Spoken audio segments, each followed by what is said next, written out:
Welcome to WTF Media. If you love crazy, unbelievable stories, make sure to subscribe and hit the bell so you don't miss out. Let's jump right into today's story. Jesus Christ. Could anything else go wrong? Work is now a daily trial to survive, and the one person who I trusted more than anyone else is the one causing me the most grief. Perhaps I should explain how this all started. I, Jim Anderson, met my wife Kate on my first day of work at Chisholm Engineering. I was 18 and nervously attended my first day of work a few weeks after final school exams. I had done well and could have headed off to college, but knew it wasn't for me. I'd had enough of education, and my parents couldn't afford to support me through 3 years of university. Kate was the human resources assistant, supporting the company induction, and was drop dead gorgeous. It took me 3 months to build up enough courage to ask her out. It was surely just a case of how gentle the rejection would be. Only she didn't. She actually said yes and asked where we were going. I was so certain she would reject me, I hadn't even thought of anywhere. Move on 20 years, and amazingly, we both still worked at the same firm. We'd also been happily married for 18 those years. I headed up the project management team, whilst Kate had a meteoric rise to become director of human resources at the sizable engineering plant. Everything was fantastic. We had 2 great kids, Amy 16 and Jack 14, who were both doing well, a lovely home, and a comfortable lifestyle. John Newcomb had been my best mate since primary school. We'd started knocking about with Rob Turner at high school and stayed friends, with Rob's younger brother Paul tagging along a few years later. Paul was the only bachelor between us. The rest of us were married and the wives were all close, having known each other for years. Paul was more focused on his career than the rest of us. I'd recommended our company to him and was delighted when he landed the Director of Operations role. It was a very well-paid job, and we celebrated accordingly. Paul explained he was surprised to get it, as Old Man Chisholm had given him a really hard time during the interview. 6 months later, the 4 of us were having a few pints on a Friday night. When I mentioned Kate being a bit off and distracted recently, I raised it as I thought the other wives might have mentioned something to my friends, especially if it was anything medical. Nothing had been said. The guys were all concerned and agreed that it was highly unusual for Kate. I admitted that the thought of an affair had crossed my mind. The guys didn't believe that could be true, but asked what was making me think that. I had trouble explaining it other than something that just felt off. Paul hadn't said anything at that point, then suddenly launched into an all-out defense of my wife, saying he worked with Kate and there was absolutely no way she would even look at another guy. What's more, I was a complete idiot forever thinking she would. It was almost a rant. I thought it very strange. Paul's defense was just too vehement. When I looked around, I wasn't the only one surprised. I remembered that he'd often flirted with Kate, lots of jokes and small touches, and since working at the firm, they'd been away on a couple of business trips. I was staring at him, trying to work things out. He didn't react, but he was starting to look guilty and was hyper-agitated. Rob knew him better than anyone and picked up on it too. He looked at his younger brother. "Please tell me you're not that stupid." At the same time, I almost shouted, "So when did you start fucking my wife?" Chaos erupted and we both stood. I tried to attack each other, but John and Rob just managed to keep us apart. Rob dragged his younger brother outside and told him to fuck off. "But you're my brother. I mean, it fuck off before I kick the shit out of you myself. You stupid, arrogant prick." John and Rob tried to say it might not be as bad as I thought, and that I needed to talk to Kate to find out the truth. I agreed and traipsed home. When I got there, Kate was sitting at the kitchen table crying. "I take it Paul called to warn you then. Is it true?" Kate didn't deny it, but did downplay it, saying it wasn't an affair. Seemingly, they had messed around on a business trip together. I dug enough to confirm messing around constituted sex. She swore it was an alcohol-fueled one-off, but I wasn't convinced. Rob's heartfelt defense of her made it feel like there was more involved. I'll admit, my reaction was unyielding. I didn't give a shit if it was once or 100 times. Cheating was cheating, and I had been completely blindsided. Kate couldn't explain her actions, or why, and her apologies all felt meaningless. In the following months, we separated and were heading for divorce. That was bad enough, but to make things worse, Kate started seeing Paul again. That pretty much confirmed my suspicion that there had been more to it than a one-off. The pints with John and Rob stopped. It was awkward with their wives being friends of Kate. They did ask, but I wasn't in the mood for company, and I had little money to spare. I also thought they'd be socializing as a group, especially with Paul being Rob's brother. Losing your wife to one of your best friends really was a miserable experience. It felt like I had divorced my whole life. Kate won custody of our 2 kids, and she kept our house. I knew Paul spent time there. Despite that, I was still paying for half of the mortgage, plus child support. All I could afford was a shitty little flat in the crap end of town. That didn't help with the kids. They weren't too keen to stay over and wanted to spend time with their friends who all lived near our old house. At first, I took them for days out spending any spare cash I had on trips, which we had all loved and had done regularly since they were little. Then, the timing conflict started.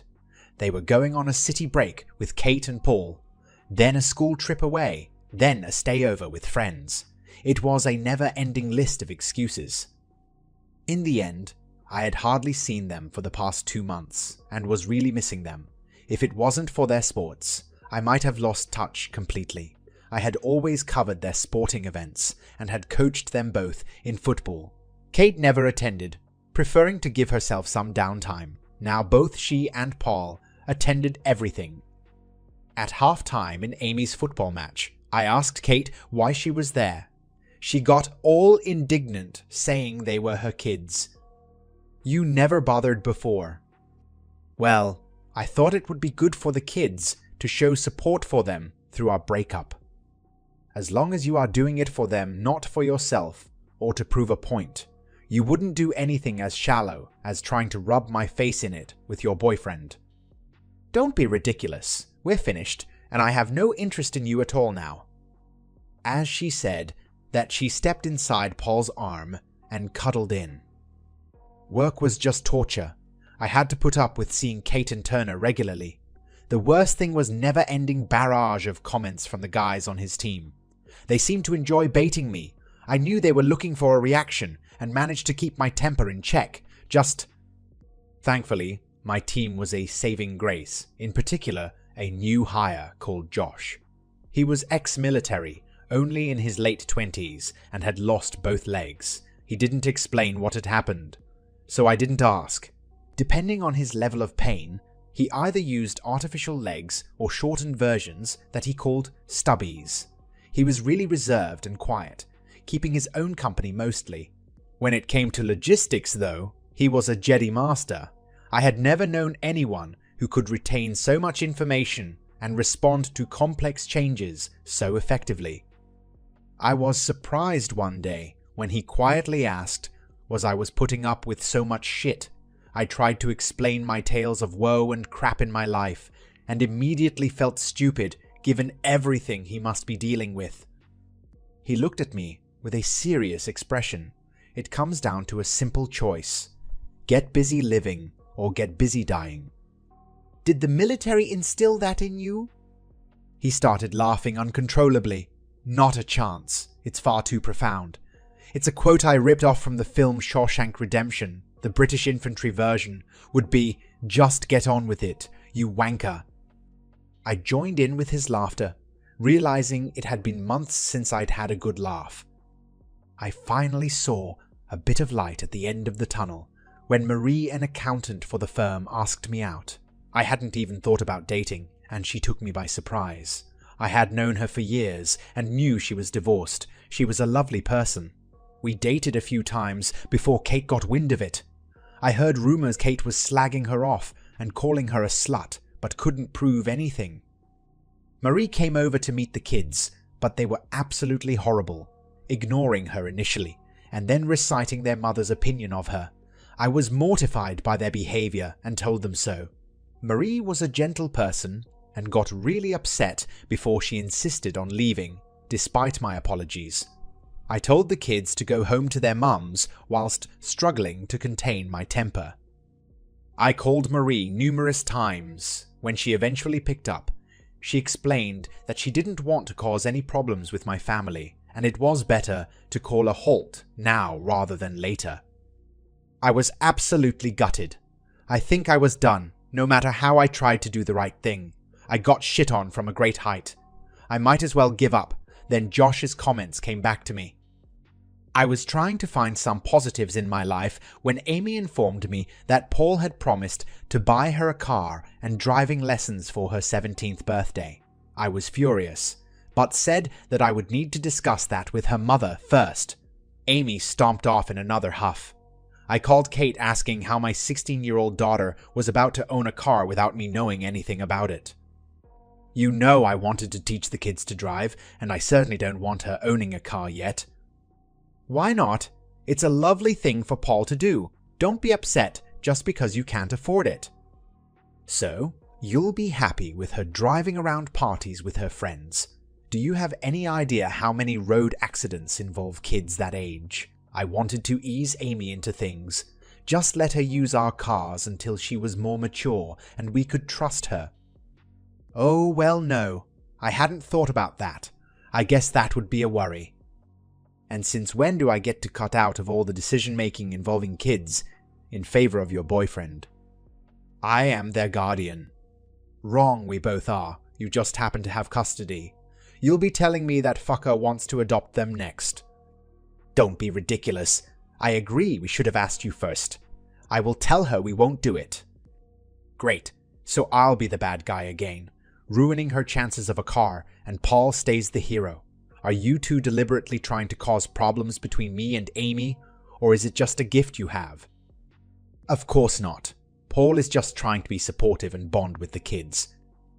Tell him to back off. He has you and seemingly my kids, but I am their father. I have a right to be included in these decisions. I'm sorry, okay? Those words didn't match her tone, which sounded disdainful. How many times are you going to apologize after making selfish decisions? Try changing your actions instead. Think about someone else other than yourself. You and Turner are certainly meant for each other. You're like two peas in a pod. What is that supposed to mean? You sound jealous, Jim. You were the one who left me, remember. If you hadn't, we would have still been making these decisions together. And you were the one who fucked around. It's pointless bringing that shit up again. We need to do what is right for the kids. I don't want them spoilt. They should earn things and be self-sufficient. Amy can do a part-time job if she wants to save up for a car, and then we can help her, not just give her everything on a plate. I was angry with Kate's comment about not being able to afford to help. That was because I was still paying the mortgage and child support. It was infuriating, especially seeing as Turner seemed to be spending a lot of time there. Trying to deal with Kate was like repeatedly dashing my head against a wall and getting the same result. I saved up everything and reckoned I could just about afford it. I phoned Kate to make sure the kids would be there on Friday for the weekend pickup. Surprise, surprise, they had a trip arranged and forgot to tell me. I had to threaten her with the family court before she agreed I could go over on Friday to see them. Prior to them leaving Saturday afternoon, I stood in our old kitchen, remembering happier days. The kids sat at the table, and Kate stood at the bench, just like old times. I suggested a holiday, the one we had planned as a family for years, a road trip through Europe in the summer. Amy had wanted to see as many European capital cities as possible, whilst Jack wanted to do Via Ferrata climbs and adventure sports in the Alps. It wouldn't be cheap, but I was willing to spend everything I had and borrow the rest. The kids were enthusiastic and started talking about the different places we could visit. At last, a positive, they had responded how I'd hoped. I saw Kate looking thoughtful. That was supposed to be our family holiday, Jim. We planned it together. Well, we can't do it together now, and it's probably the last chance we get before Amy is away holidaying with friends. Just then, Paul came into the kitchen like he owned the place. Jack excitedly told him about the trip. Paul nodded and said it sounded great, then added, "I guess we can do our holiday another time." All three turned to him in unison and asked, "What holiday?" "Well, I was thinking of a summer-long trip across the United States. You pick the route, but it could include Disney, then jumping across to the West Coast, doing La and the Pacific Coast Highway." Amy interrupted, "Oh my God, that would be an amazing trip." "Don't see why not. We could call in there for a few days to break up the flights back to Blighty." Jack was straight into questions about the rides at Universal and if they could go to Busch Gardens or a Six Flags park. He loved all the thrill rides. I never hated a person more in that moment. He knew he had me. I could hardly insist on a lesser trip when they were so excited. I stood and walked out of the kitchen, doubting anyone noticed me leaving. I had just gotten to my car door when Kate caught up with me. Jim, I am sorry about your trip." "Answer me one question truthfully, Kate. Is that the first you have heard of this holiday?" "Well, yes. I don't think Paul had had the chance to tell us about it.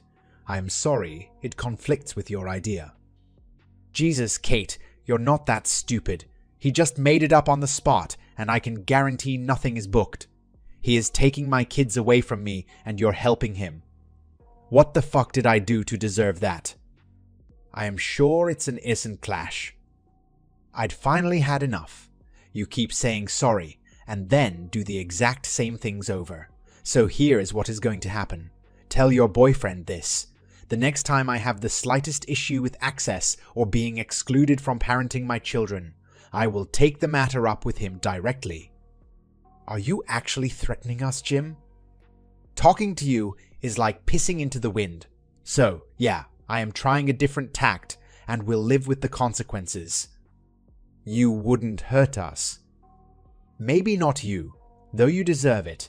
He, on the other hand, is due some payback. You and he should think carefully before you put someone in a position with nothing to lose, and that's exactly where you've put me." I looked up to see Paul standing at the door. I half expected him to attack me. He was bigger after all, but he just scuttled back inside the house. I saw the disappointed look on Kate's face, but she covered it quickly. "There you see. A real man doesn't resort to threats of violence." "No, he runs away, it seems." I calmed myself, looking back at Kate. "Are you trying to win their affections and alienate me? They are my kids, not his. I'd like to think I am a good dad. You should want me involved instead of playing pathetic games." Kate seemed to have lost the ability to speak. "It's not. You are. This shouldn't be a competition, but let's admit it. You've won. I've lost. You got the house, the money, our friends, the rich boyfriend, and the kids. Your winning doesn't mean I have to lose every time, Kate. The old Kate would have realized that well before me." She just stood there, open-mouthed, not saying a word. "For God's sake, I give up. I want to talk to the kids again, tomorrow without the fuckwit in attendance." I jumped into my car and sped off, leaving Kate standing there looking like a goldfish. I made sure Turner wasn't there before I went in. The kids slumped down on the couch in our old living room, looking as if it was a great effort on their behalf, whilst Kate stood at the doorway. "Don't worry, I won't take up much of your time." No verbal response, but Jack managed to look up at me. "I know the breakup is hard for you both, and I wanted to remind you how much I love you." Kate looked surprised that I had included her.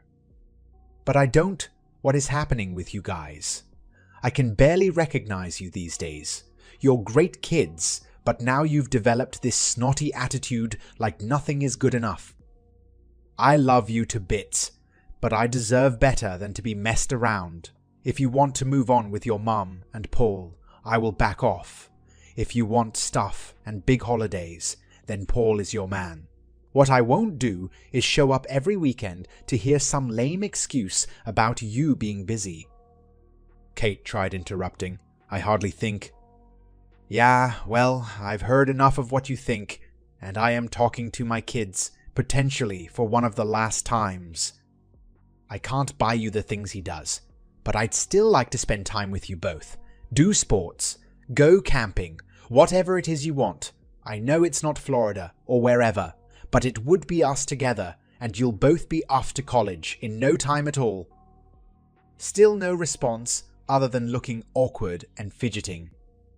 "The way you guys behaved with Marie was unforgivable. What gives you the right to treat someone in that manner? That is not how we brought you up. I have never been so embarrassed of my own family. I hope you're all happy. She won't have anything to do with me." Kate riled at that. Well, she wasn't good enough. Really, Kate, what did she ever do to you? She is a lovely person, and all she did was agree to go out with me. You were fucking lover boy when we were married, and I never slagged him off. But well done, you have scared her off, worried about my psycho ex, wife and kids. I winced, realizing I had said all of that and sworn in front of the kids. Both Amy and Jack looked shocked. That information seemed to be a revelation to them. I turned to Kate, and another thing, thanks to Turner rubbing lack of funds into my face. I checked with the child maintenance agency, and they reckon I should have offset the mortgage against some of the child support. So you can expect an assessment and revision. Maybe Loverboy can step up and pay towards my house that he seems to be living in. Amy piped up and looked at her mum. Dad's still paying. Her voice trailed off, and Kate was back to her goldfish impression. The kids didn't look much brighter. It didn't look like I was going to get a response from any of them. I stood up in frustration yet again, mumbled something about letting me know, and left. I was back at my pokey flat, wondering if I could afford to move. I neglected to mention to Kate that my lawyer advised me to keep going with the mortgage payments and reduce the child support. It guaranteed a roof over my kid's head, but he reckoned it might turn out to be a good investment as property prices were skyrocketing. And once Jack left home in a few years, she would either have to sell or buy me out. My phone rang. It was Amy. I found myself wondering what the next tribulation in my life would be. I answered with Amy, saying she had Jack on speaker. She spoke in a hurry. "We've worked out. We owe you 6 weekends and 4 weeks vacation, and wondered if you would still want to do that tour through Europe this summer." Her words poured out in a nervous jumble. "You remember those places?" "Of course, we talked about it for years, and it should be a lot warmer than Scotland." "And Dad, well, we're sorry about how we acted. Mum never mentioned that it was her who cheated. We thought it was you, and that it must have been with Marie. And Paul made it sound like he was paying for everything after you. Just left us. I don't care, as long as I can get my kids back again." Jack joined in. "You're wrong about Paul. We don't really like him. He's a prick." I tried not to laugh. Honestly, I did. That's not the impression you gave Jack. We thought that if you weren't seeing us, well, that you might come back." "That is never going to happen, Jack. Things are over with me and your mum. She's moved on, but I want to be there for you both." Amy picked up for Jack. "The thing is, Dad, we think Mum feels the same way. He isn't really here that much, but turns up if you are due to pick us up. They argue a lot and it's often about you. I find that hard to believe. Your mum's been nothing but a bye. Well, she's been difficult to deal with since we split. I'd go as far as to say she hates me." "I don't think so, Dad. I think she knows she made a mistake." I was sitting in Kate's human resources office at work. My nose was bust, and I was trying not to bleed all over what looked like an expensive carpet. Kate was furious when she saw me. "Jesus, Jim, fighting at work. It's gross misconduct. I will have to dismiss you." "What's the matter? Worried about losing out on the child support?" It's pathetic. Grown men fighting. You realize we had to call an ambulance for Bob. Good, he deserved it. I thought I did quite well considering there were 3 of them. Grow up, Jim. This is a total disaster. It's so bad the old man is coming in. Turner burst in then. I tried not to smile at his swollen lip and the bruised cheek. He immediately started shouting that he and half of his team had been attacked, demanding the police be called and the assault reported, in addition to my instant dismissal. I looked at Kate. Do you want to know what actually happened before you sack me? I mean, I thought that was your job after all. A deep voice resonated across the room. I do. I turned to see Old Man Chisholm, the chairman and founder of Chisholm Engineering. He rarely attended the factory these days, but still had an imposing presence and reputation to match. Weirdly, Josh was standing next to him. Turner launched into an explanation. It was an unprovoked attack in the canteen against me and 2 of my team. An unprovoked attack by 1 man. Taking on 3 seems a bit odd, don't you think? Well, I probably swung first, but seeing as I was outnumbered, I wasn't going to wait about. I thought I saw Chisholm stifle a smile. Kate went on. We will have no option but to dismiss you and call the police, Jim. You had already threatened Paul. I heard it myself. Nothing somebody says, conjuvity says, can justify an assault. Aren't you going to ask what provoked it? I presume it's jealousy over mine and Paul's relationship. No, it's been months of harassment by him and the guys from his department. Paul was almost hyperventilating. That's total rubbish and just a pathetic excuse. Josh spoke up then. I can confirm everything Jim said is true. Paul looked at him with disdain.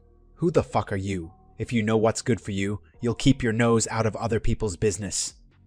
Chisholm answered, Josh is my grandson, and I'd believe him all day long over someone like you. I got over my surprise and produced my phone, skipping back and pressing play. Hey Cocky, our boss was late in this morning. He was probably giving your missus a good seeing too. Everyone in the room got uncomfortable. I saw the look Kate gave Turner. I flicked back through the recordings. You do know she was fucking him for months before you separated.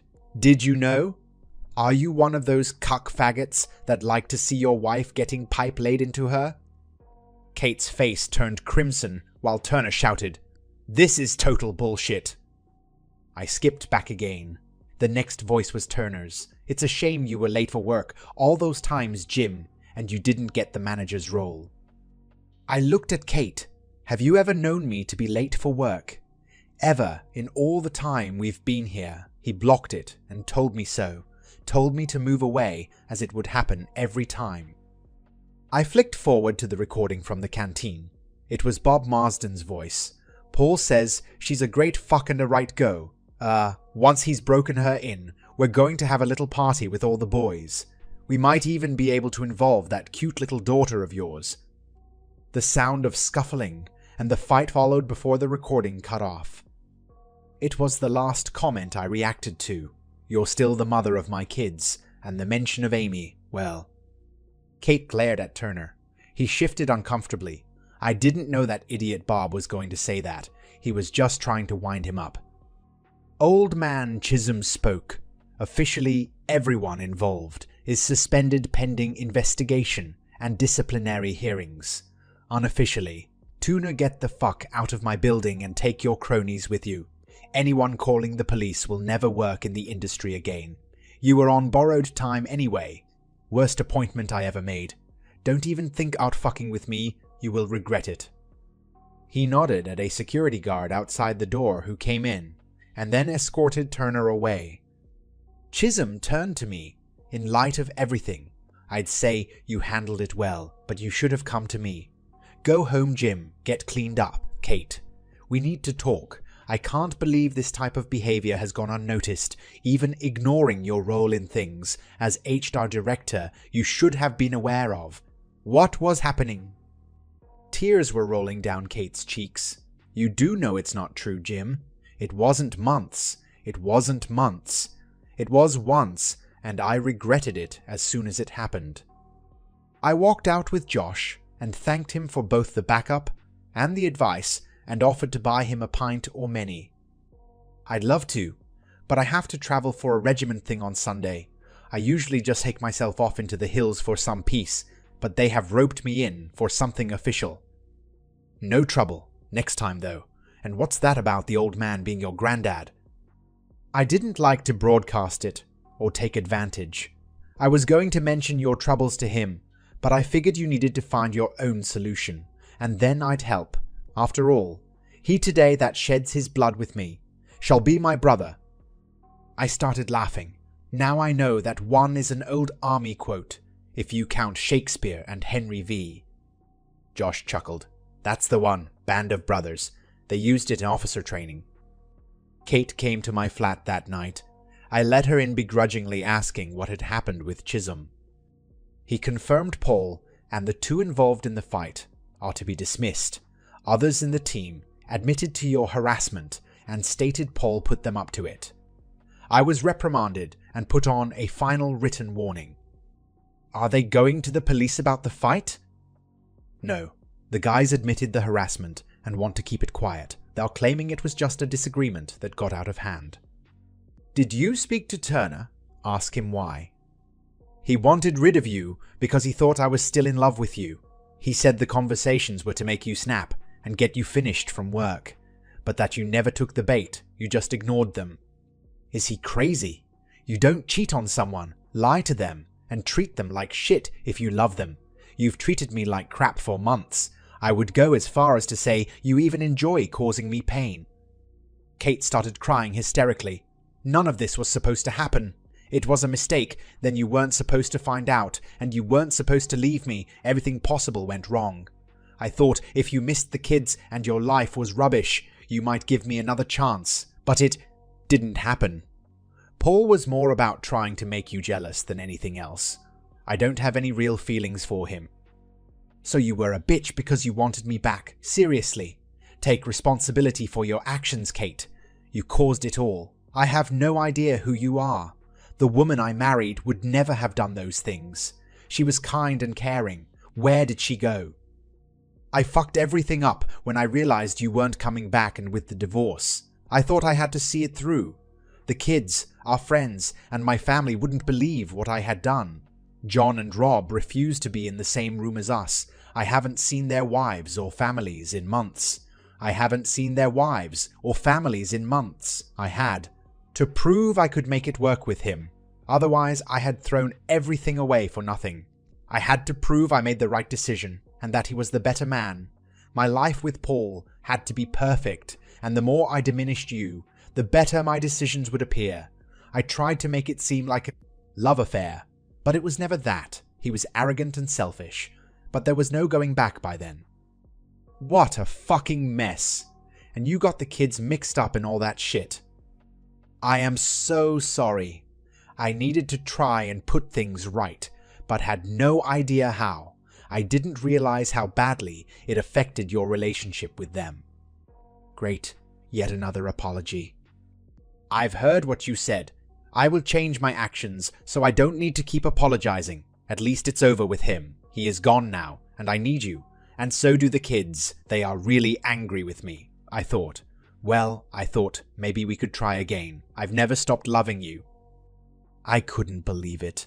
I was so certain she hated me. It gave me pause for thought, but not a long pause. There is no way back, Kate. Not for me. The bond and trust we had are gone. I am not trying to hurt you, just trying my best to cope and get my life back on track. I met John and Rob for a pint on Sunday morning. They blasted me for not responding to all of their calls and texts. I tried to explain why. The wives were close and Paul was Rob's brother after all. Rob laughed. He's no brother of mine. I haven't spoken to the prick since that night in the pub. Just as well too. Otherwise, I would knock his block off. John explained the wives hadn't seen much of Kate initially. They were back in touch now, and saying Kate regretted everything. She thought if she hadn't started seeing Paul again, and had been more reasonable, we might have gotten back together again. I wasn't sure about that, but I was sure it was good to talk to friends again. We had started catching up about other things in our life when I happened to glance up at the TV screen. There, in the full dress uniform of the Royal Fusiliers, was Josh, laying a wreath at the cenotaph in front of royalty and the great and the good of the land. He had an array of medals on this chest. I turned up the sound to hear the commentary explaining how Josh had won the Victoria Cross rescuing fellow Fusiliers under heavy fire and repeatedly going back before being blown unconscious by a rocket-propelled grenade. They went on to explain his struggles through recuperation. I was staggered. I had no idea what Josh and others had to cope with, and my plight paled in comparison. Actually, contrary to stories, once Kate stopped being a bitch, life was pretty good. I saw the kids more than scheduled, plus all the sports and events. It was informal shared custody. They stayed whenever they felt like it, and always seemed happy to see me. The child maintenance service reduced what I was paying, offsetting the mortgage as they suggested. I got a promotion at work and a huge bonus payment. Chisholm said he wanted to avoid any harassment claim or a constructive dismissal case. I got back into some old hobbies and planned to travel more. I was flabbergasted when Marie turned up at my new terraced cottage. We hadn't spoken for months, and I didn't think she knew where I lived. I invited her in, somewhat uncertainly. I am here at Amy and Jack's request, Jim. They apologized and explained everything. Amy mentioned you weren't dating anyone. How did they even know how to contact you? I suspect Kate gave them my number, I called her, and she confirmed what the kids said and that she accepted you. Both needed to move on. Things were getting surreal. It seems both your kids and ex-wife think you're the best thing since sliced bread, and that I would be an idiot not to go out with you. I mean, sliced bread. Seems a bit much, don't you think? Maybe the best thing since the steam engine, though. Sorry it's an engineering thing. I'd have to go for the calculator or computers. I am an accountant after all. Either way, I'd like to find out for myself, Jim. Yeah, I'd like that as well, Marie. Very much. We started dating again and our relationship grew. It was friendship and company initially, and then passion and intimacy. All of the things money can't buy. Who knows where we will end up? All I can say is it's going well so far. Did I just get lucky? Maybe. But I'd like to think I stopped behaving like a victim, and to some extent, at least you make your own luck. I stopped accepting the crap other people were giving me and learned to stand up for myself again, and so far the results are great. I am never taking that for granted though. Life has a funny habit of tripping you up when you least expect it. That's the end of this story. If you found it engaging, please give it a thumbs up and don't forget to subscribe for more content like this.